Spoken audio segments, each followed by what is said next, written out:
Assalamualaikum warahmatullahi wabarakatuh. Kita di sini akan belajar tentang sel, di mana subjudulnya yaitu komponen kimiawi penyusun sel dan struktur sel. Tujuan pembelajarannya yaitu setelah mengikuti proses pembelajaran, peserta didik diharapkan dapat menjelaskan arti sel, menjelaskan komponen kimiawi penyusun sel, menjelaskan struktur dan fungsi bagian-bagian sel. Nah, di sini ada pertanyaan. Apa yang Anda ketahui tentang sel-sel yang menyusun tubuh kita? Apa sih yang terbayang ketika kita mendengar kata sel? Sel itu sebagai penyusun tubuh. Ya, apakah bentuknya yang sangat kecil atau ada organel-organelnya? Ada isi selnya? Yang kedua, pertanyaannya, apakah sel melakukan metabolisme atau bioproses seperti respirasi atau proses pertukaran gas, pencernaan intrasel, sintesis protein, dan reproduksi sel? Mengapa sel dapat melakukan metabolisme atau bioproses tersebut? Nah, di sini kita akan menemukan jawabannya di slide selanjutnya. Ini kita diingatkan kembali tentang organisasi kehidupan. Yang pertama, yang paling kecil yaitu atom, tingkat atom, kedua molekul, ketiga yaitu tingkat sel. Nah, kita akan mempelajari komponen atau organisasi kehidupan pada tingkat sel. Setelah sel, kita akan mempelajari tentang jaringan, lalu organ, lalu sistem organ. Ya. Selanjutnya ini tentang pengertian dari sel. Menurut Robert Hooke mengamati sayatan gabus dengan menggunakan mikroskop sederhana. Ini awal ditemukan sel. Ia menemukan adanya ruang kosong yang dibatasi oleh dinding tebal. Dia menyebutnya ruang kosong itu sebagai selule, yang artinya sel. Dan secara garis besar, komponen kimia sel ini tersusun oleh senyawa organik dan senyawa anorganik. Senyawa organik itu senyawa yang molekulnya besar, senyawa anorganik itu senyawa yang molekulnya kecil. Contoh senyawa organik misalnya protein, karbohidrat, lemak, itu senyawa organik, molekulnya besar. Sedangkan senyawa anorganik molekulnya kecil. Contohnya ada karbon, ada oksigen, karbon dioksida, ada kalsium, kalium, dan lain sebagainya, itu molekul anorganik. Ada garam-garam mineral NaCl, natrium, dan klorida. Nah, selanjutnya ini berdasarkan jumlah sel penyusunnya, organisme dibedakan menjadi organisme uniseluler atau hanya tersusun oleh satu sel, dan multiseluler. Multiseluler tersusun oleh banyak sel.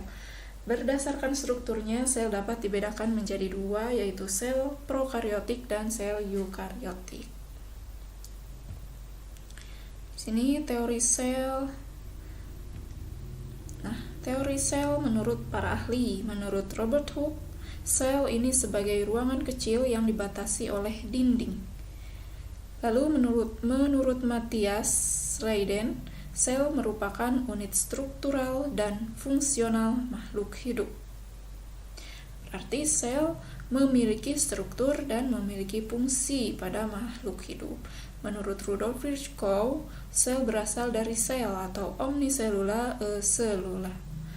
Kalau Theodor Schwann menyatakan bahwa semua makhluk hidup ini tersusun atas sel-sel. Menurut Max, sel sebagai suatu massa protoplasma yang mengandung sebuah nukleus. Ya, kemudian menurut Edmund B. Wilson, sel sebagai kesatuan hereditas atau penurunan sifat. Lalu komponen sel sekarang. Komponen sel ini komponen kimiawi sel ada dua komponen. Ada komponen organik dan komponen anorganik. Komponen organik yaitu yang pertama ada karbohidrat. Karbohidrat rumusnya C6H12O6. Lalu ini karbohidrat dibagi menjadi 3 golongan. Ada karbohidrat sederhana, karbohidrat rantai pendek dan karbohidrat rantai panjang. Karbohidrat sederhana atau monosakarida, contohnya ada glukosa dan fruktosa, ini berfungsi sebagai sumber energi di dalam sel. Ya. Kemudian ada karbohidrat rantai pendek atau disakarida. Ya. Monosakarida ada 6C. Berarti kalau disakarida tersusun oleh 2 gugus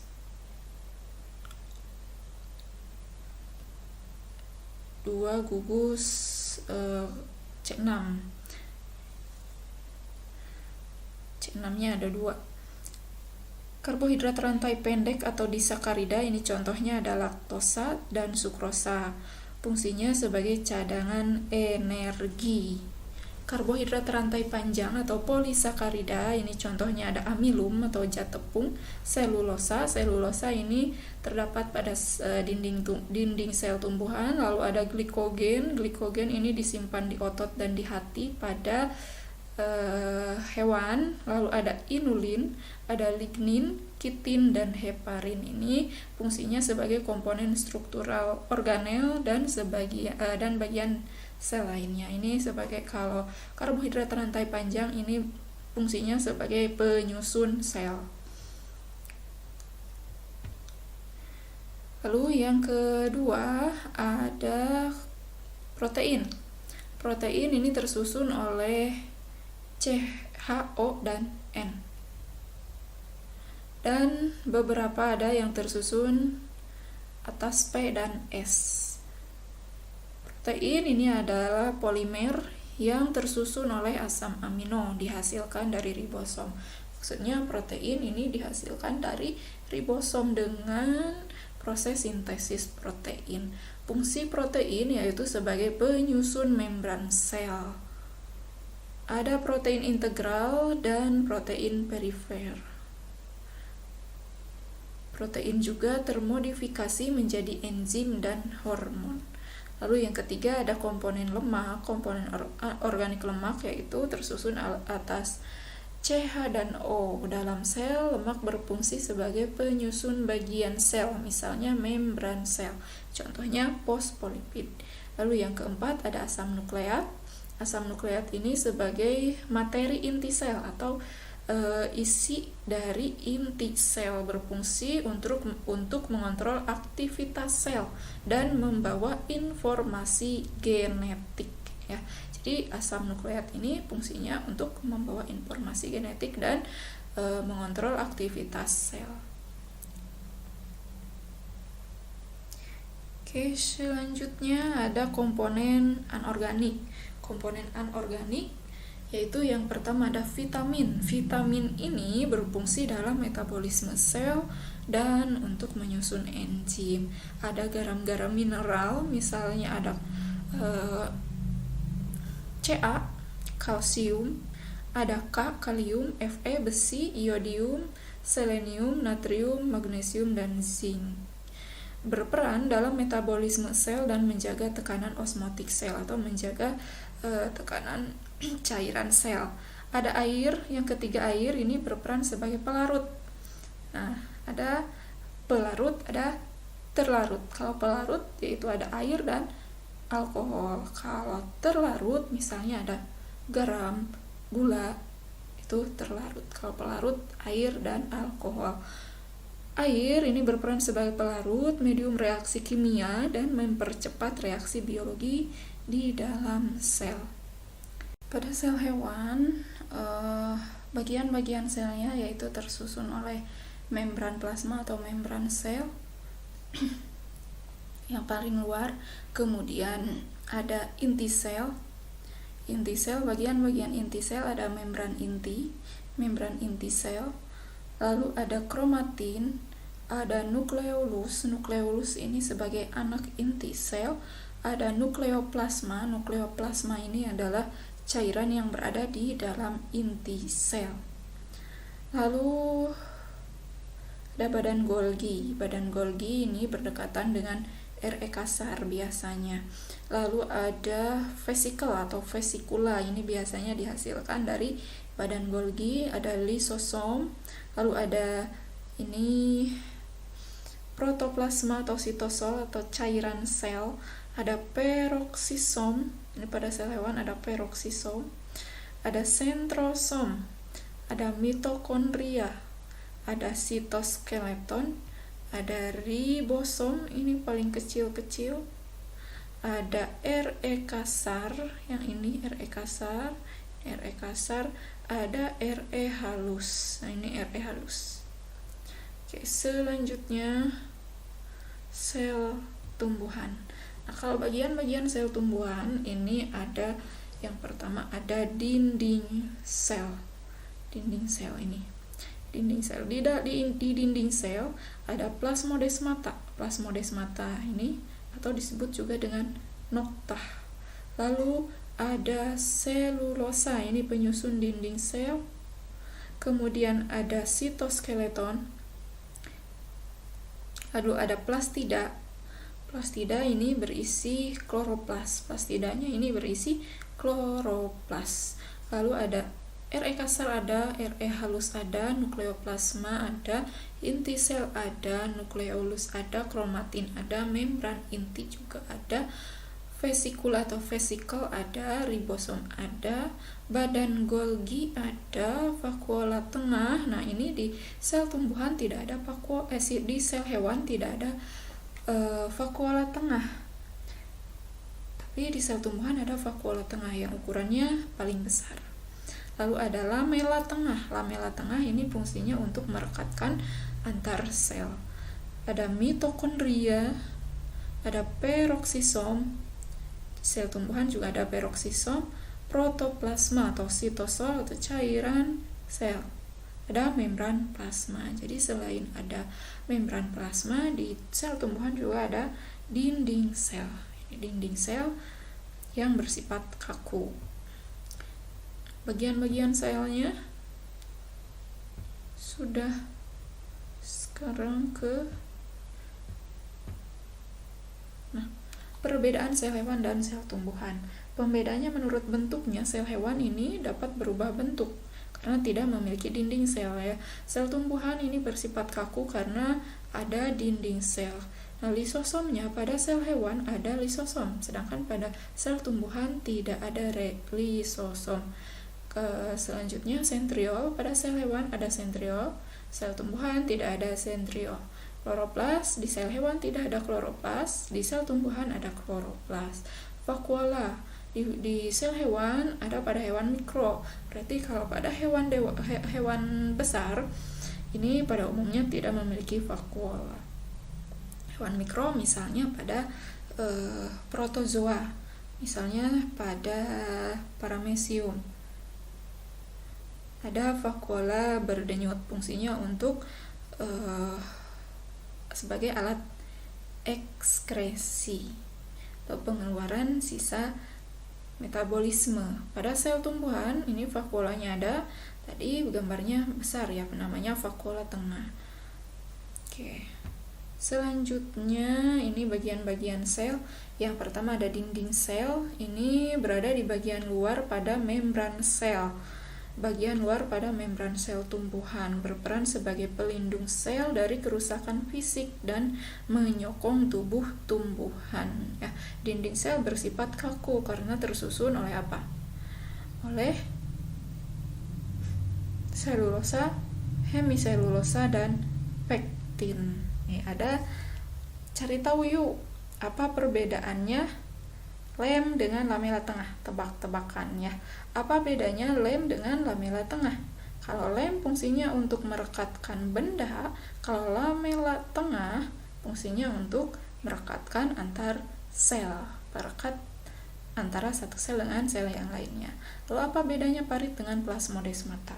Kalau parit fungsinya untuk mengalirkan air, biasanya ada di sawah-sawah, sedangkan plasmodesmata ini fungsinya untuk menyalurkan cairan yang ada di dalam sel tumbuhan ya, sebagai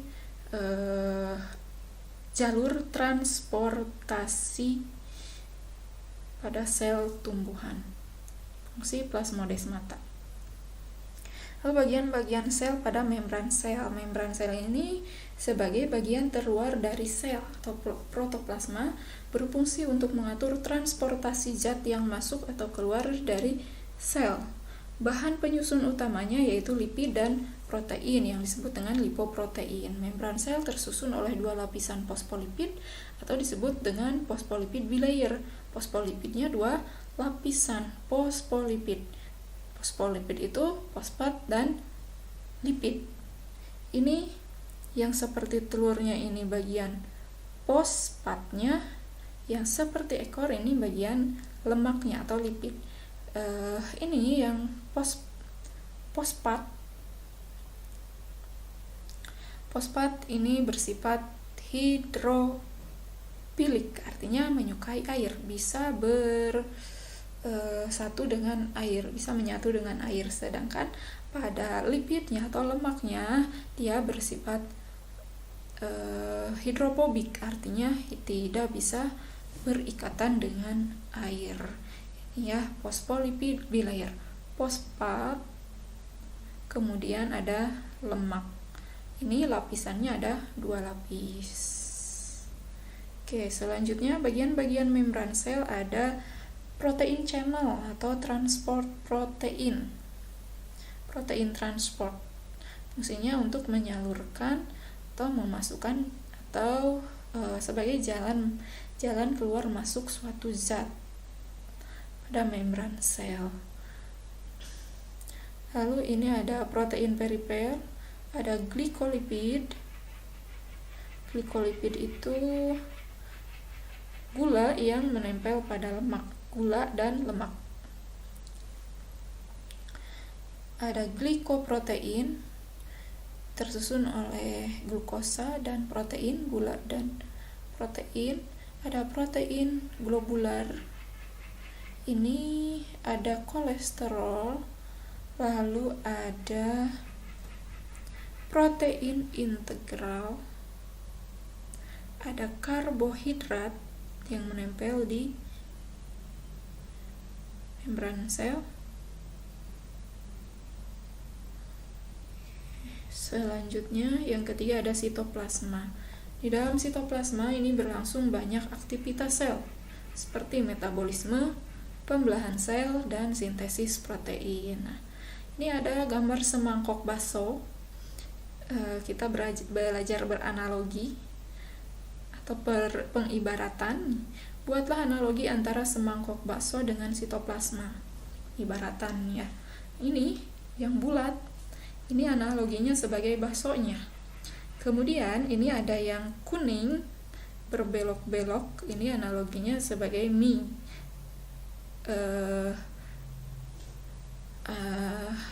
Ini namanya RE kasar, analoginya mie kuning. Sedangkan ini ada apa ini namanya?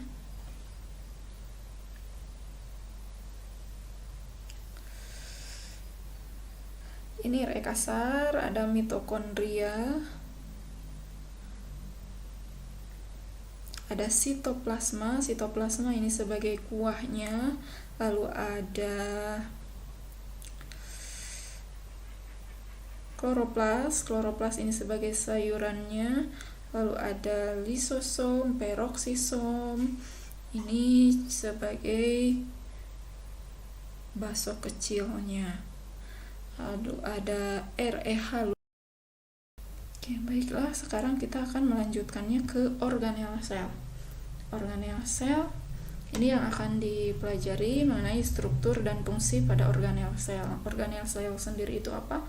Organel sel itu yaitu organ-organ yang ada pada sel, di mana organel ini memiliki bentuk dan fungsi yang khusus. Ini organel-organelnya, ada mitokondria, ada kloroplas, ada inti sel, lalu ada RE. Ini mereka memiliki bentuk dan fungsi yang khusus. Organel sel, organ-organ yang ada di dalam sel.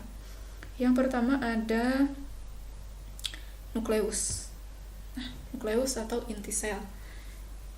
Inti sel ini merupakan bagian utama di dalam sel, terletak di bagian pusat dari sel atau di tengah-tengah sel biasanya.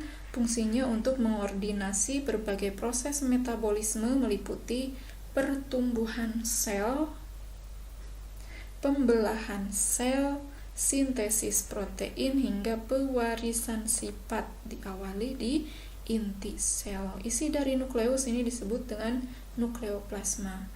Ini bagian-bagiannya, ada selaput inti atau membran inti, lalu ada pori inti. Ini biasanya sebagai jalan untuk mengeluarkan mRNA dan ribosom, karena ribosom sendiri diproduksi di dalam inti sel.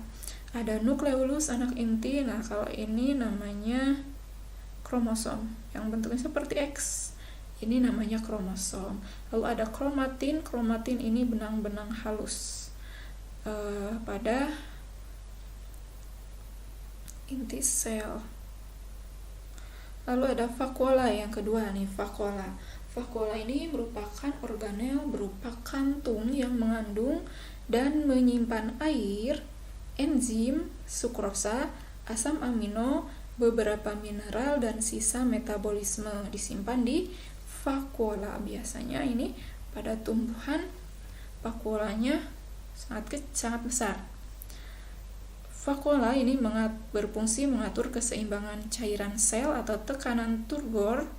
Vakuola terdiri atas vakuola tengah pada tumbuhan, vakuola kontraktil pada protozoa, dan vakuola makanan pada hewan dan tumbuhan. Yang paling besar vakuolanya yaitu terdapat pada vakuola tumbuhan. Ini vakuola kontraktil pada amoeba. Selanjutnya RE atau retikulum endoplasma. Retikulum endoplasma ini terletak antara nukleus dan sitoplasma. RE dari E kasar, RE halus. Ini nukleus atau inti sel. Lalu di luarnya di sini ini ada sitoplasma, cairan sel. Cairan sel beserta organel-organelnya. Ada dua macam RE, yaitu RE kasar dan RE halus. Kalau RE kasar ini tersusun oleh sisterna, permukaannya ditempeli oleh ribosom. Ini titik-titik ini namanya ribosom, RE kasar. Berfungsi sebagai tempat sintesis protein. Karena apa? Karena ada ribosom. RE halus ini tersusun oleh tubulus, permukaannya tidak dilekati oleh ribosom, polos. RE halus itu sebagai tempat sintesis lipid. Fungsinya sebagai tempat sintesis lipid atau penyusunan pembentukan lemak. Yang keempat ada mitokondria. Ini memiliki dua membran, ada membran luar, ada membran dalam. Berfungsi sebagai tempat respirasi sel dengan memecah gula sehingga menjadi energi atau dalam bentuk ATP, adenosin trifosfat, menguraikan glukosa, gulanya dalam bentuk glukosa atau gula monosakarida, sehingga menjadi ATP atau menjadi energi adenosin trifosfat. Dari glukosa menjadi adenosin trifosfat atau energi. Bagian-bagiannya tadi ada outer membran atau membran luar, ada inner membran, membran dalam, ada krista. Krista ini membran yang melekuk, ya, membran yang melekuk ke dalam. Ada matriks. Matriks ini isi atau cairan pada mitokondria. Lalu ada yang kelima, ada badan Golgi. Pada hewan disebut badan Golgi, sedangkan pada tumbuhan disebut diktiosom. Badan Golgi ini menghasilkan vesikula untuk sekresi eksternal atau internal sel. Fungsinya dari badan Golgi ini membentuk lisosom, mengemas enzim, membentuk glikolipid, membentuk akrosom, dan menghasilkan materi dinding sel. Badan Golgi ini disebut juga sebagai pabriknya alat-alat sel atau sebagai ya pabrik atau organel yang berfungsi untuk menghasilkan organel lainnya, misalnya membentuk lisosom, membentuk akrosom, dan membentuk bahan-bahan untuk membuat dinding sel. Ada bagian cheese, ini berfungsi untuk menerima protein misalnya yang datang, vesicula transport datang, kemudian menempel, lalu ini ada lumen, ada sisterna, ada bagian trans. Bagian trans fungsinya untuk menyalurkan. Nah, kalau bagian cheese fungsinya untuk menerima bagian yang datang, misalnya menerima protein. Lalu ada bagian trans, ini fungsinya untuk mengirimkan hasil perombakan protein. Lalu lisosom ini diproduksi di badan Golgi, bersifat asam dan banyak mengandung enzim hidrolisis. Misalnya ada protease, lipase, karbohidrase, dan nuklease. Protease ini untuk menguraikan protein, lipase untuk menguraikan lipid, karbohidrase untuk menguraikan karbohidrat, dan nuklease ini fungsinya untuk menguraikan nukleat, asam nukleat. Fungsinya yaitu sebagai untuk autofag, fagositosis, autolisis, apoptosis, dan memperbaiki kerusakan pada membran plasma.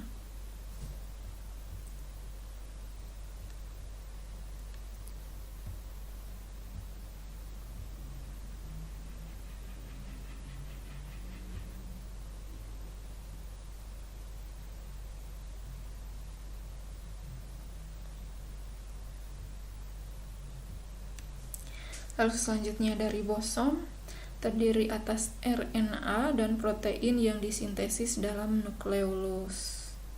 Berfungsi sebagai tempat sintesis protein.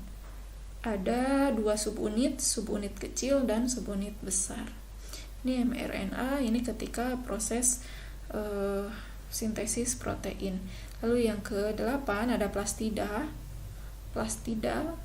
ada leukoplas, ada kloroplas, ada kromoplas. Leukoplas ini plastida tak berpigmen atau tak berwarna, berfungsi untuk menyimpan cadangan makanan. Leukoplas itu ada 3 macam. Ada amiloplas, ada elaioplas, dan proteinoplas. Kalau amiloplas ini fungsinya untuk menyimpan amilum, elaioplas fungsinya untuk menyimpan lemak, proteinoplas fungsinya untuk menyimpan protein. Lalu ada kloroplas. Kloroplas ini memiliki pigmen hijau klorofil. Dan bermembran ganda, melakukan fotosintesis. Fungsinya untuk melakukan fotosintesis. Kalau kloroplas. Lalu ada kromoplas. Ini fungsinya untuk menyintesis pigmen sel tumbuhan, contohnya karotenoid. Berarti menyimpan dan menyintesis warna pada tumbuhan, misalnya warna karotenoid pada wortel. Selanjutnya ada sentrosom. Sentrosom ini tempat dihasilkannya mikrotubul. Pada sel hewan tersusun oleh sepasang sentriol. Sepasang sentriol berarti ada 2 sentriol. Satu sentriolnya tersusun atas 9 set triplet mikrotubul. 9 set triplet mikrotubul berarti mikrotubulnya ada, setiap satu set mikrotubul ada 3 mikrotubul tuh ya. 9 set triplet mikrotubul. Fungsinya untuk menentukan formasi silia dan flagel. Fungsi sentrosom yaitu melakukan pembelahan sel, yakni menentukan orientasi benang spindle dan memengaruhi perlekatan benang spindle pada kromosom. Lalu ada sitoskeleton. Kalau di tubuh manusia, sitoskeleton ini sebagai rangkanya, rangka tubuh. Begitu pula di sel tumbuhan dan di dalam sel hewan. Di dalam sel memiliki sitoskeleton atau rangka sel. Ini terdiri dari 3 jenis. Ada mikrotubul, mikrofilamen, dan filamen intermediate. Ini gambarnya. Yang ini ada filamen intermediate. Lalu ada mikrotubul, ada aktin filamen atau mikrofilamen. Fungsinya untuk menentukan dan memelihara bentuk sel, untuk pergerakan sel, kalau pergerakan sel oleh aktin, lalu pembentuk struktur khusus seperti silia dan flagel, juga untuk pembelahan sel. Sampai di sini dulu. Nah, jadi untuk pertanyaan yang pertama,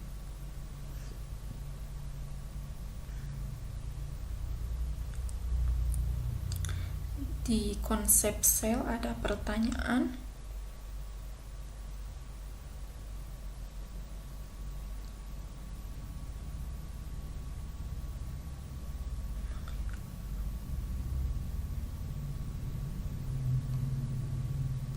Pertanyaannya,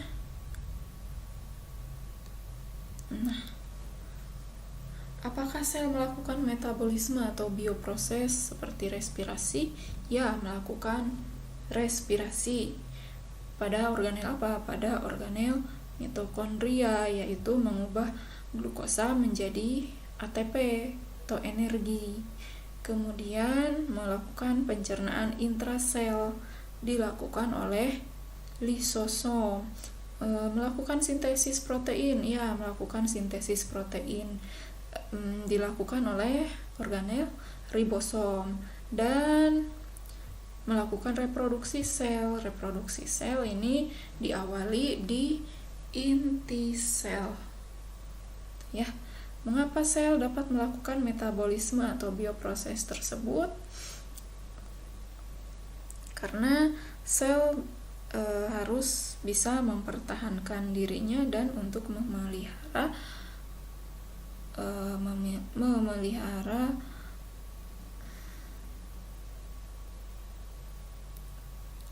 kelangsungan hidup pada sel dan tubuh makhluk tersebut. Sekarang akan membahas tentang proses atau mekanisme yang terjadi pada sel. Itu ada 3 jenis yang kita akan bahas, yaitu transportasi sel, sintesis protein, dan reproduksi sel. Yang pertama yaitu transportasi sel. Di sini kita diingatkan kembali tentang fungsi membran sel. Dan membran sel sendiri yaitu bagian terluar dari protoplasma atau sel, berfungsi mengatur transportasi zat, baik itu zat padat, zat cair, ataupun zat gas yang masuk atau yang keluar dari sel. Transportasi sel ini ada 2 jenis, yaitu transportasi pasif dan transport aktif. Kalau transport pasif meliputi difusi terfasilitasi, dan osmosis. Transport aktif meliputi pompa ion natrium kalium, kotransport, dan endositosis serta eksositosis. Lalu yang pertama mengenai transport pasif, yaitu transport yang tidak memerlukan energi. Ini berlangsung karena adanya perbedaan konsentrasi antara zat pelarut atau zat terlarut yang berpindah dari konsentrasi tinggi ke konsentrasi rendah. Yang pertama difusi atau disebut juga difusi sederhana, yaitu perpindahan zat padat, cair ataupun gas dengan atau tanpa melewati membran dari daerah yang konsentrasinya tinggi atau hipertonis ke daerah yang konsentrasinya rendah atau hipotonis, atau dari larutan pekat ke larutan yang encer. Akibat perpindahan ini konsentrasi zat menjadi sama atau isotonis. Yang kedua, difusi terfasilitasi, yaitu difusi yang memerlukan bantuan protein spesifik dalam bentuk saluran protein dan protein transport. Ini gambarnya difusi sederhana. Ini perpindahan zat gas, misalnya gas oksigen, bisa langsung melewati membran sel. Ya, kalau difusi terbantu ini misalnya glukosa. Glukosa tidak bisa langsung melewati membran, tapi harus melewati protein. Melewati protein ini. Karena molekulnya lebih besar daripada gas. Lalu yang ketiga ada osmosis. Osmosis sendiri ini pada dasarnya peristiwa difusi. Namun yang bergerak melalui membran semipermeabel adalah air dari larutan hipotonis atau dari encer ke larutan hipertonis, ke larutan yang pekat.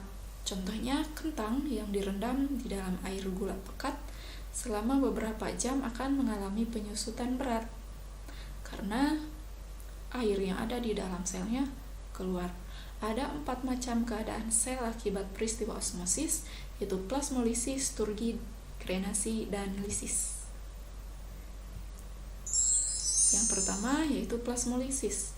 Plasmolisis itu lepasnya membran sel dari dinding sel tumbuhan karena sel berada di lingkungan yang hipertonis, sehingga air di dalam sel akan keluar dan sel kekurangan air. Lalu yang kedua, ini masih pada tumbuhan, yaitu peristiwa turgiditas. Adalah keadaan sel tumbuhan yang mengembang karena sel berada di lingkungan yang hipotonis atau sel berada di lingkungan yang encer. Air dari luar sel akan masuk ke dalam sel sehingga sel penuh dengan air.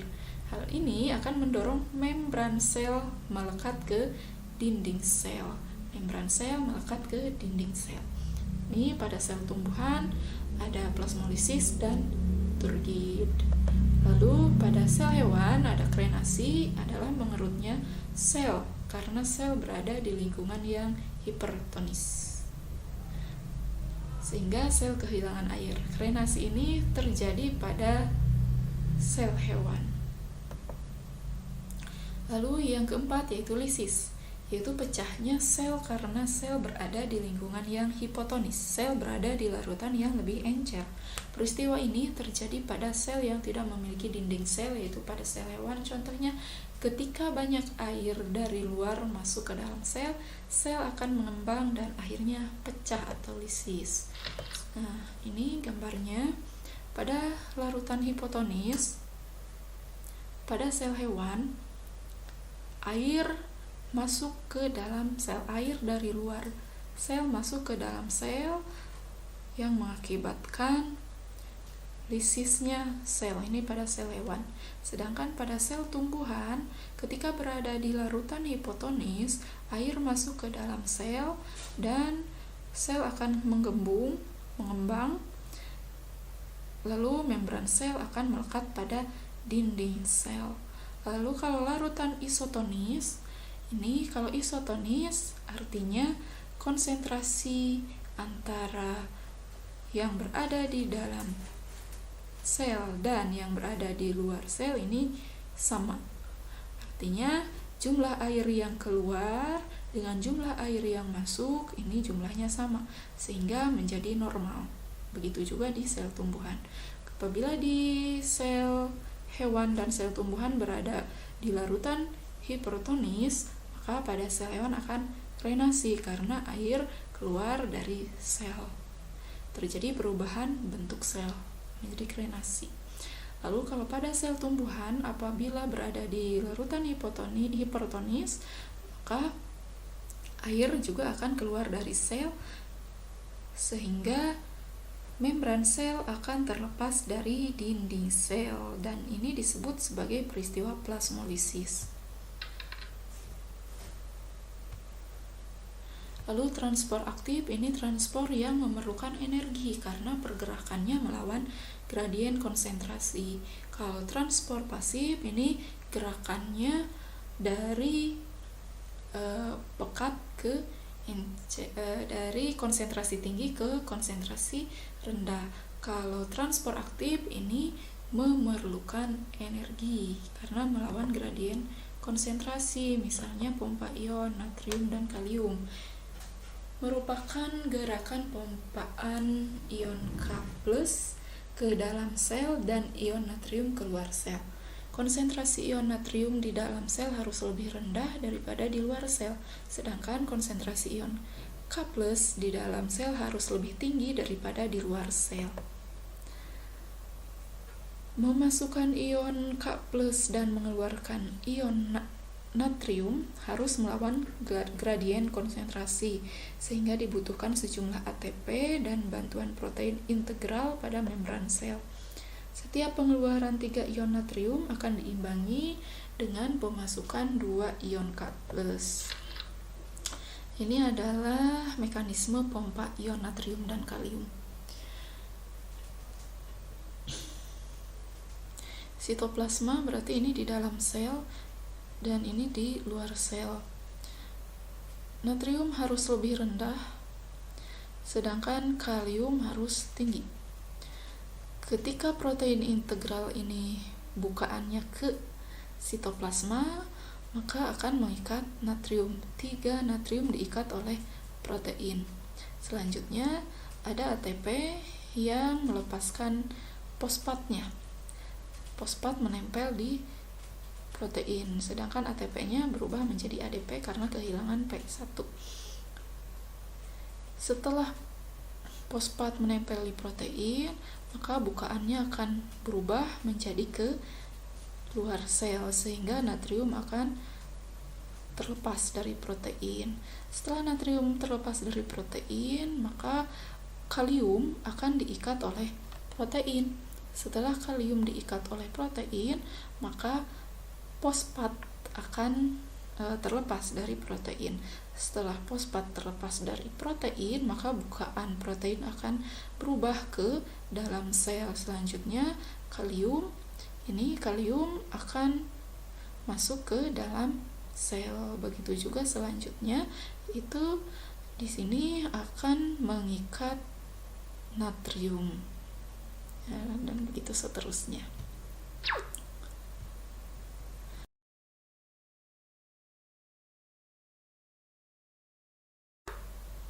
Selanjutnya kotransport adalah transport aktif dari zat tertentu yang dapat menginisiasi transport zat terlarut lainnya. Kotransport dilakukan oleh 2 protein transport dengan bantuan energi berupa ATP. ATP sendiri diproduksi di mitokondria. Yang ketiga ada endositosis dan eksositosis. Endositosis ini peristiwa memasukkan partikel, baik itu partikel cair ataupun partikel padat. Endositosis adalah peristiwa pembentukan kantong membran sel saat larutan atau partikel ditransfer ke dalam sel. Ada 2 bentuk endositosis, yaitu pinositosis dan fagositosis. Kalau pinositosis ini proses penyerapan zat cair, misalnya sel epitel usus yang melakukan pinositosis untuk menelan nutrisi yang dihasilkan dari proses pencernaan makanan. Sedangkan fagositosis yaitu proses memasukkan atau memakan benda padat ke dalam sel, misalnya sel darah putih yang memakan bakteri. Jadi endositosis ini proses memasukkan zat cair, yaitu disebut pinositosis, sedangkan proses memasukkan benda padat disebut fagositosis. Selanjutnya ada eksositosis, kebalikan dengan endositosis. Kalau eksositosis ini proses pengeluaran zat dari dalam sel ke luar sel. Pada eksositosis, sekret terbungkus dalam kantong membran atau vesikula yang selanjutnya melebar dan pecah ke membran sel. Eksositosis terjadi pada beberapa sel kelenjar atau sel sekresi. Ini gambarnya. Pada endositosis, proses memasukkan zat ke dalam sel. Sedangkan eksositosis, proses pengeluaran zat ke luar sel.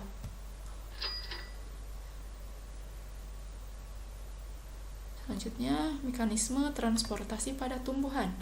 Ketika air yang diserap oleh akar dari lingkungannya akan masuk melalui dua jalur yang berbeda, yaitu simplas dan apoplas. Pada jalur apoplas, air akan masuk ke dinding sel. Masuk di antara dinding sel melalui nokta dan plasma membran. Air yang bergerak melewati jalur ini hampir tidak memiliki hambatan, namun akan berhenti ketika telah mencapai endodermis karena ada lapisan pita Kaspari. Sedangkan pada jalur simplas, air melewati bagian dalam dari sel atau sitoplasma, bergerak dari sel yang satu ke sel yang lainnya melalui plasmodesmata. Kecepatan air yang melalui jalur simplas ini lebih rendah dibanding jalur apoplas karena hambatan dalam sitoplasma 4 kali lebih besar daripada dinding sel. Karena di dalam sitoplasma ini banyak mengandung organel sel. Beda di antara dinding sel. Kalau di antara dinding sel ini tidak ada organel sel, sehingga jalurnya hampir tidak ada hambatan, hanya di endodermis saja yang ada pita Kasparinya. Selanjutnya, ini gambarnya, gambar mekanisme transportasi pada tumbuhan. Air yang masuk ke rambut akar, ada yang masuk melalui ruang antar dinding sel, ini ke ruang antar dinding sel sampai ke endodermis, terhambat oleh pita Kaspari sehingga melanjutkan dengan simplas. Dilanjutkan dengan simplas di endodermis, selanjutnya baru sampai ke silem. Lalu kalau yang simplas ini dari akar melalui proses difusi osmosis masuk ke sitoplasma, lalu melalui celah dinding sel, selanjutnya ke endodermis, lalu ke silem. Silem ini fungsinya untuk mengangkut air dan unsur hara lainnya dari akar ke seluruh tubuh tumbuhan. Nah, ini jalur apoplas tadi melalui ruang antar dinding sel. Lalu terhenti jalur apoplasnya di endodermis sehingga melanjutkannya dengan cara simplas. Kalau jalur simplas ini dari akar kemudian melalui nokta, lalu ke sitoplasma, lalu ke endodermis, lalu ke silem. Selanjutnya sintesis protein. Nah, sintesis sendiri ini artinya penyusunan. Di dalam sel terjadi penyusunan protein. Protein sendiri tersusun oleh asam amino.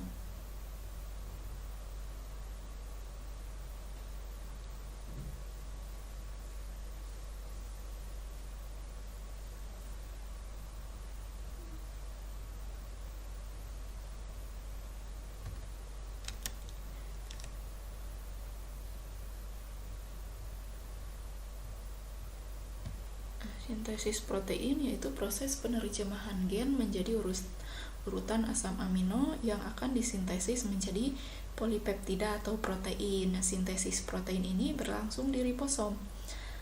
Ribosom sendiri ini diproduksi di inti sel.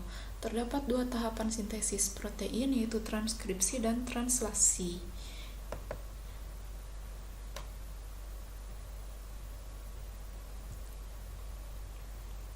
Transkripsi sendiri yaitu proses pembentukan messenger RNA dengan menggunakan DNA sebagai cetakannya. Jadi mRNA ini dibentuk berdasarkan DNA, dicetak oleh DNA.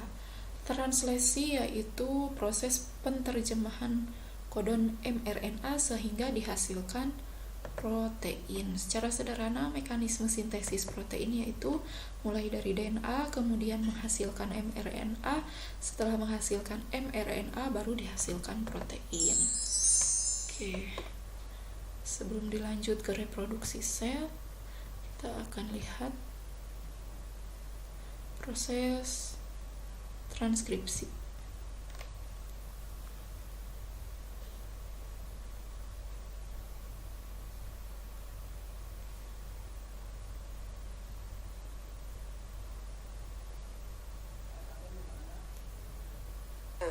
Ada 3 tahapan yang terjadi di transkripsi, yaitu inisiasi, elongasi, dan terminasi.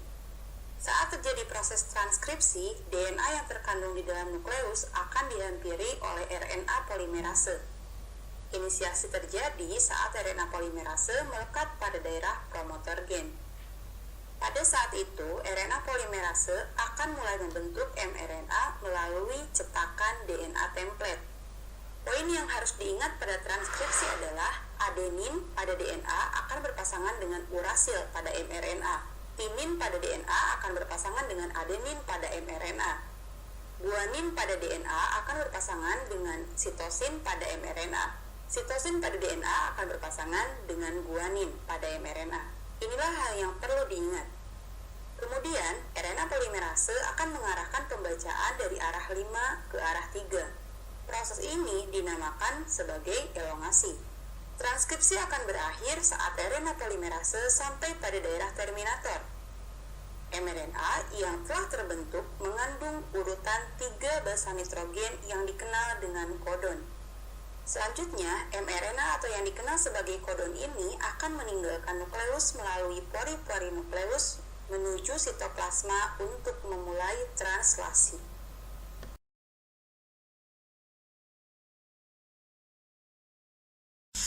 Setelah menyelesaikan tahap transkripsi, mRNA yang berada di nukleus akan pindah ke sitoplasma yang merupakan tempat ditemukannya ribosom.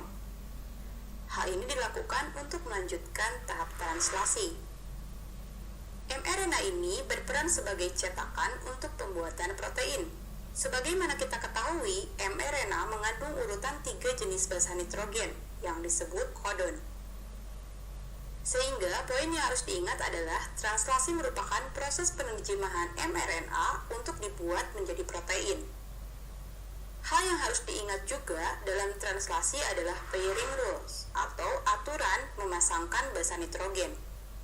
Pada translasi, A pada mRNA akan berikatan dengan U pada tRNA. U pada mRNA akan berikatan dengan A pada tRNA. G pada mRNA akan berikatan dengan C pada tRNA. Dan C pada mRNA akan berikatan dengan G pada tRNA. Sama hanya dengan transkripsi, translasi juga memiliki 3 tahapan, yaitu inisiasi, elongasi, dan terminasi. Tahap inisiasi dimulai saat ribosom subunit kecil terikat pada mRNA. Ribosom subunit kecil ini akan bergerak dari arah 5 ke arah 3. Ketika sudah menemukan kodon AUG, tRNA yang membawa asam amino metionin dan antikodon UAC akan melekat pada mRNA. Kemudian, setelah tRNA terikat pada mRNA, maka ribosom subunit besar akan datang dan terikat juga bersama ribosom subunit kecil untuk melengkapi proses inisiasi. Ribosom subunit besar memiliki 3 daerah, daerah A atau aseptor site, daerah P atau peptidyl site, dan saat terjadi proses elongasi, asam amino yang lain akan dibawa pada rantai mRNA oleh RNA transfer dengan membawa antikodon. Untuk dapat mengetahui jenis asam amino apa yang mengkode kodon, maka dapat dilihat pada tabel triplet kodon. Misal, jika pada mRNA kodon AUG, maka asam amino yang terbentuk adalah metionin. Begitupun seterusnya. Selanjutnya, asam amino yang baru ini akan memasuki daerah A. Lalu, ikatan peptida akan terbentuk di antara kedua asam amino pada daerah P. Saat itu, ribosom akan berpindah ke triplet kodon lain, yang ada di mRNA. Sehingga tRNA yang sudah melepaskan asam aminonya akan berada di daerah E dan bersiap untuk keluar.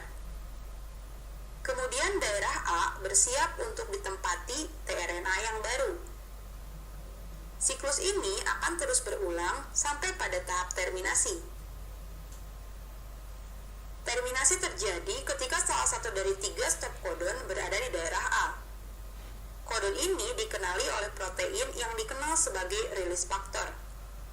Saat release faktor memasuki daerah A, secara otomatis polipeptida akan rilis dari ribosom. Dan ribosom pun akan terpisah dan bersiap untuk melakukan translasi yang baru. Nah, polipeptida inilah yang dikenal sebagai protein.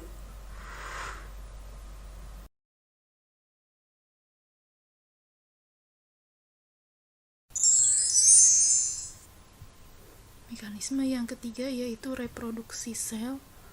Nah, ini reproduksi sel merupakan proses penggandaan materi genetik atau DNA yang terdapat di dalam nukleus yang menghasilkan sel-sel anakan yang memiliki materi genetik yang identik ataupun non-identik. Ada 3 jenis reproduksi sel, yaitu yang pertama ada amitosis.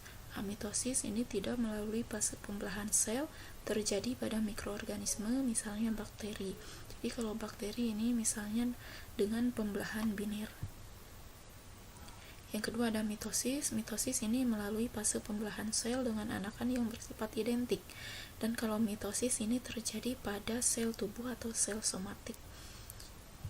Lalu yang ketiga ada meiosis. Meiosis ini terjadi melalui fase pembelahan sel dengan anakan yang non-identik. Terjadi pada sel kelamin, misalnya sel telur dan sel sperma. Oke, kita lihat prosesnya, proses reproduksi sel pada tahapan mitosis.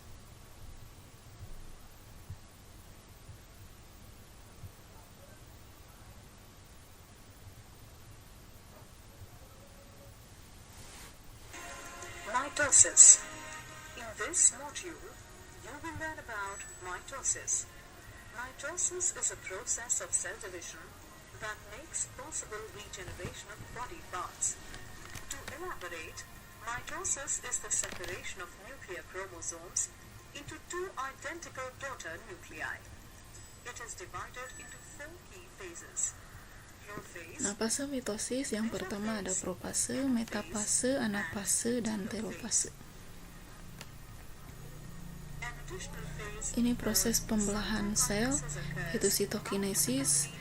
Sitokinesis membentuk 2 sel yang utuh, kemudian terjadi persiapan untuk pembelahan sel kembali yang disebut dengan interfase atau disebut juga fase istirahat. Fase istirahat. Setelah fase istirahat ada profase. Profase ini awal dari pembelahan sel. Kromatin, benang-benang kromatin menebal menjadi kromatid, selanjutnya kromatid menjadi kromosom dan dilengkapi oleh sentromer. Juga ada nukleolus, kemudian nukleus melebur, membran nukleusnya melebur, dan sentrosom menuju ke kutub masing-masing. Juga menghasilkan benang spindle. Pada tahap metafase, kromosom ini melekat pada benang spindle dan berada di garis bidang ekuator. Sister chromatids are held at the centromere, confirming the presence of protein structures called kinetochore at the surface. The kinetochore holds the chromosomes and attaches them to the Selanjutnya, anaphase. pada tahap anafase, The sister chromatids separate at the kinetochores and the daughter chromosomes kromatid akan centromere move towards tertarik opposite poles as oleh benang spindle shortens. The poles of the spindle also menuju kutub masing-masing. to separate the chromosomes. As the chromosomes separate completely Ini into pada two tahap cells, anafase. one at each pole, anaphase is considered complete. Telophase. Selanjutnya pada tahap During telopase, telophase, the daughter chromosomes arrive at the pole and the chromatin starts to decoil. Also, kromosom nuclei reform along the kromatid nuclei. berpisah dari This benang triggers the spindle, reformation of the terbentuk nuclear lagi nukleus, cytokinesis. kemudian sitokinesis. Ini sudah terbentuk dua sel, A cleavage furrow appears in the plasma membrane, which deepens and divides the terbentuk dua cytoplasm sel yang into two sempurna. daughter cells, each containing a nucleus. In plants, new cell wall Ini formation pada is sel triggered tumbuhan, at the center of the cell terbentuk by the dinding formation sel of a cell pemisah, plate. The kemudian cell plate grows sel outwards menjadi to memanjang dan connect the selanjutnya existing wall menjadi dua sel. in two daughter cells.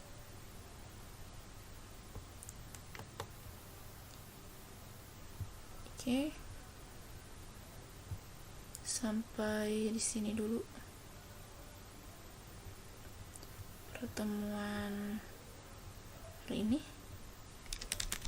Kita simpulkan pada pertemuan kali ini kita membahas tentang mekanisme atau proses yang terjadi dalam sel, yaitu transportasi sel. Kita tadi membahas tentang transport aktif dan transport pasif. Lalu transport aktif itu transportasi yang memerlukan energi, transport pasif transportasi sel tanpa memerlukan energi. Lalu sintesis protein ada dua tahapan, yaitu transkripsi dan translasi. Pada tahap transkripsi menghasilkan mRNA atau messenger RNA, sedangkan pada tahap translasi mRNA menghasilkan protein. Kemudian pada reproduksi sel ini ada 3 jenis. Yang pertama ada amitosis. Amitosis terjadi pada sel bakteri. Amitosis ini tanpa adanya fase pembelahan, sedangkan mitosis terdapat fase pembelahan terjadi pada sel somatik atau sel tubuh. Lalu yang ketiga ada pembelahan meiosis. Pembelahan meiosis ini terjadi pada sel kelamin, misalnya sel ovum dan sel sperma. Terima kasih atas perhatiannya. Assalamualaikum warahmatullahi wabarakatuh.